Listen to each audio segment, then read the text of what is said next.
कि अगर शासन सत्ता सही होती तो लोगों को परेशानियां नहीं होती, और लोग परेशान नहीं होते तो कि शासन सत्ता को गलत नहीं कहते। कोटे में कोटे का विभाजन करने वाले लोग बोलते हैं कि बटेंगे तो कटेंगे। अरे भाई, जो कह रहे हैं कि बटेंगे कटेंगे, तो जो लोग हिंदू हिंदू कह रहे थे, हिंदू में जो अदर जातियां हैं, क्या उनको कभी अपने साथ बैठाकर पानी तक पिया है? एक सवाल ये सर रहेगा कि बटेंगे तो कटेंगे बोलने वाले फिर दूसरे मंचों से बोलते हैं कि एक रहोगे तो सेफ रहोगे। तो यही तो राजनीति है। हमारे लोग एक तरफ कहता है कि आप देखे होंगे मीडिया पर कि कहीं मुसलमान जो है रामायण का गा रहा है, कहीं वो मंचन कर रहा है रामायण का, और दूसरी तरफ उसी मुसलमान को दौड़ा दौड़ा कर मारा जाता है। तो जो लोग ये नारा दे रहे हैं वो लोग कहाँ सो जाते हैं?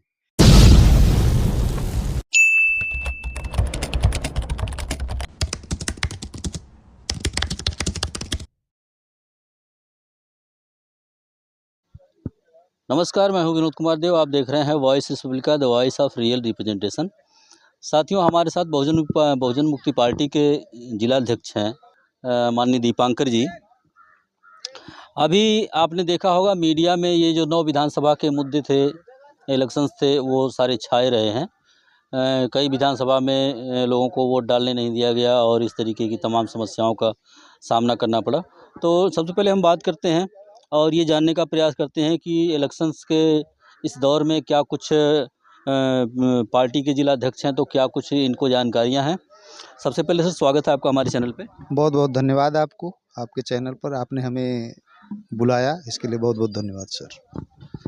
अभी इलेक्शन बीता है सर, 9 विधानसभा के उपचुनाव हुए हैं। तो किन किन विधानसभा में आपकी पार्टी चुनाव लड़ी? अभी जैसे जो 2 विधानसभा में हमारी पार्टी चुनाव लड़ी, मीरापुर और कटेहरी अम्बेडकर नगर से 2 विधानसभा पे चुनाव लड़ी। तो मीडिया में तो काफ़ी लोगों को समस्याएं हुई, लोगों को वोट डालने नहीं दिया गया और इस तरीके की तमाम चर्चा अभी भी जारी है। क्या बोलेंगे इस पे? इस पर तो मैं सबसे पहले जो आज उत्तर प्रदेश और पूरे भारत पर जो शासन है, जो व्यवस्था है, वो सरकार जो चल रही है, मैं तो कहूँगा ये सरकार एकदम नकारा सिद्ध हो रही है। कि जो लोग एक तरफ कहते हैं कि हम बहुत बढ़िया बेहतर शासन प्रशासन चला रहे हैं, और कहीं किसी को वोट नहीं डालने दिया जा रहा है, लोगों को प्रताड़ित किया जा रहा है, तो कहीं ना कहीं तो ये शासन प्रशासन में जो राज सत्ता में बैठे हुए लोग हैं तो दोषी हैं ना। तो ये जो लोग सरकार में बैठे हुए, मैं सीधे सीधे उनको दोष देता हूँ कि अगर शासन सत्ता सही होती तो लोगों को परेशानियां नहीं होती, और लोग परेशान नहीं होते तो कि शासन सत्ता को गलत नहीं कहते। आपके कैंडिडेट को लेकर के क्या कुछ समस्याएं आई, इस पर जरा सा कुछ बोलेंगे? नहीं, हमारे कैंडिडेट से लेकर के हमारे जो सिद्धांत है, हमारे लोग एकदम सीधे साधे ऐसे सिस्टम से जाते हैं कि जो परेशान करने वाले हैं वो भी नहीं परेशान कर पाते हैं। फिलहाल हमारे लोगों को परेशानियां ये होती है कि जगह जगह पे कहीं ना कहीं थोड़ा बहुत वो परेशानियां तो झेलनी पड़ी, कि भाई उनको तो भाई गुमराह करके हमारे लोगों को तोड़ने का काम किया जा रहा है।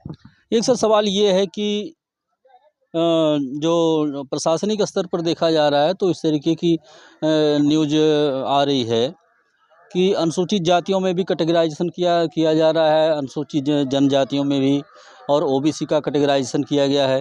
क्या बोलेंगे इस पे? इस पर तो मैं सीधे सीधे बोलना चाहूँगा कि जो कैटेगराइजेशन जो लोग कर रहे हैं, क्या हमारे लोगों का उसका अध्ययन है? अध्ययन ना होने की वजह से आज 75 साल हमारी आज़ादी के हुआ, आज तक ओबीसी का 52% तो कोटा नहीं पूरा हुआ, और एससी एसटी का भी कोटा नहीं पूरा हुआ है। कहीं ना कहीं ये लोग जो है कि कोटे में कोटे का जो बात कर रहे हैं, तो हम तो कह रहे हैं कि जाति आधारित जनगणना कराओ, और जिसकी जनसंख्या है, जिसकी जितनी संख्या भारी, उसकी उतनी हिस्सेदारी के हिसाब से उनको हिस्से देना चाहिए। तो हम तो कहते हैं 100% आरक्षण लागू कर दो ना भाई, कोटे में कोटे देने की आवश्यकता ही नहीं पड़ेगी। लेकिन ऐसा शासन प्रशासन इसलिए नहीं कर रही है कि ऐसा करेंगे तो हमारी व्यवस्था खत्म हो जाएगी, और इस बात को एससी एसटी ओबीसी के जो अदर लोग हैं नहीं समझ रहे हैं। अगर वो जिस दिन ओबीसी के लोग 52% की डिमांड कर दिया, तो कहीं ना कहीं उनके चूल्हे उखड़ जाएंगे। लेकिन ऐसा वो लोग इसलिए नहीं है। अब उनको कहीं ना कहीं इसलिए प्रलोभन दिया जा रहा है। जैसे जाति के नाम पर लोगों को बढ़ावा क्यों दिया जा रहा है, कि एक जात के लोगों को बढ़ावा देना, यानी जब जाति की व्यवस्था होगी तो आपका अधिकार खत्म होगा।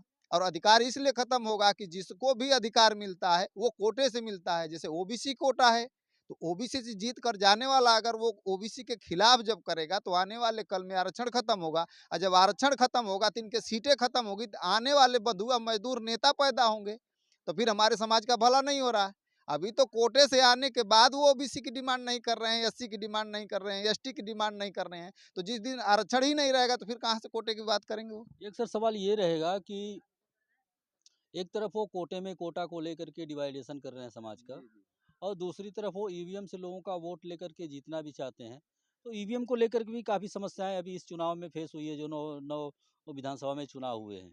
क्या बोलेंगे सर इस पे? इस पर तो सीधी बात है, वहाँ लोगों के बीच में संशय बना हुआ है कि क्या हम वोट दे रहे हैं तो हमारे कैंडिडेट को मिल रहा है कि नहीं। ये तो शासन प्रशासन को देखना चाहिए ना कि वहाँ के लोगों के अंदर क्या ये आत्मविश्वास है कि नहीं, हम जिसको वोट दिए उसको पड़ा है। तो कहीं ना कहीं ईवीएम में तो कुछ गड़बड़ी है, उसको पारदर्शी करना चाहिए। ये शासन प्रशासन से मेरी डिमांड है कि उनको सही करना चाहिए ताकि लोकतंत्र बचा रहे। कोटे में कोटे का विभाजन करने वाले लोग बोलते हैं कि बटेंगे तो कटेंगे। अरे भाई, जो कह रहे हैं कि बटेंगे कटेंगे, तो जो लोग हिंदू हिंदू कह रहे थे, हिंदू में जो अदर जातियां हैं, क्या उनको कभी अपने साथ बैठाकर पानी तक पिया है? अगर ऐसा वो लोग कह रहे हैं तो कहीं ना कहीं हमारे लोगों को धोखे में डालकर हिंदू मुस्लिम करने का मामला ये आ रहा है।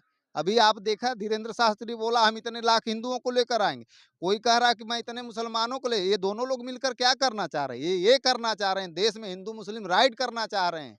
ये नहीं कह रहे हैं कि हम लोग हिंदू मुस्लिम खत्म करके मानवतावाद को पैदा करना चाहे। किसी ने कहा इस बात को? कहीं ना कहीं ये लोग धोखेबाज हैं, और ऐसे ही लोग जो है कि समाज को नाश कर रहे हैं। तो ऐसे धोखेबाजों से हमारे समाज को बचना चाहिए। अगर ये लोग बचने का काम नहीं करेंगे तो हमारा समाज का सत्यानाश हो जाएगा। तो हमें ऐसे लोगों, ऐसी विचारधाराओं से दूर रहना चाहिए। मानवतावादी विचारधारा पे चलना चाहिए, जिससे मानव का कल्याण हो, सबका कल्याण हो। जिससे बुद्ध ने कहा कि सबका साथ सबका विकास, तो ये कह रहे हैं, लेकिन बुद्ध ने कहा कि समता, स्वतंत्रता, न्याय, बंधुता से आधारित समाज और राष्ट्र का निर्माण अगर ये लोग कर देते तो क्या आज किसी में भेदभाव होता? क्या किसी के खिलाफ किसी प्रकार के द्वेष होता? लेकिन ये लोग खुद नहीं चाह रहे हैं कि ये एक होकर के किसी एक संपूर्ण विश्व विख्यात कैसे होंगे? भाई, जब उनके सारे लोगों की विचारधारा एक होगी तभी तो हम विश्व गुरु बनेंगे। एक सवाल ये सर रहेगा कि बटेंगे तो कटेंगे बोलने वाले फिर दूसरे मंचों से बोलते हैं कि एक रहोगे तो सेफ रहोगे। तो यही तो राजनीति है। हमारे लोग एक तरफ कहता है कि आप देखे होंगे मीडिया पर कि कहीं मुसलमान जो है रामायण का गा रहा है, कहीं वो मंचन कर रहा है रामायण का, और दूसरी तरफ उसी मुसलमान को दौड़ा दौड़ा कर मारा जाता है। तो जो लोग ये नारा दे रहे हैं वो लोग कहाँ सो जाते हैं? क्यों नहीं कहते कि अरे भाई, वो तो हमारे रामायण और पुराणों को पढ़ रहा है। तो ऐसे लोगों को सेव इनको करना चाहिए ना। अब इसी चुनाव में आपने देखा कितने मुसलमानों को वोट नहीं डालने दिया गया, तो वो एक रहोगे सेव कहने वाले कहाँ चले गए थे? तो कहीं ना कहीं ये दोहरी राजनीति है, तो इसको चेंज करना पड़ेगा ना। हमारे माध्यम से क्या संदेश देना चाहेंगे सर?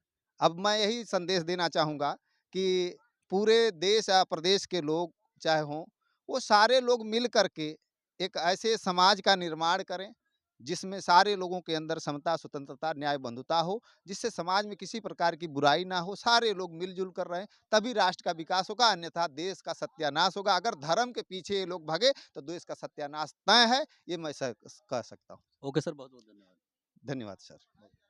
साथियों, दीपांकर जी की आइडियोलॉजी से, दीपांकर जी की बातों से हम आपको भी आगे अपडेट कराते रहेंगे। तब तक के लिए बने रहिए हमारे साथ, मिलते हैं अगली वीडियो में। नमस्कार, आपका दिन शुभ हो।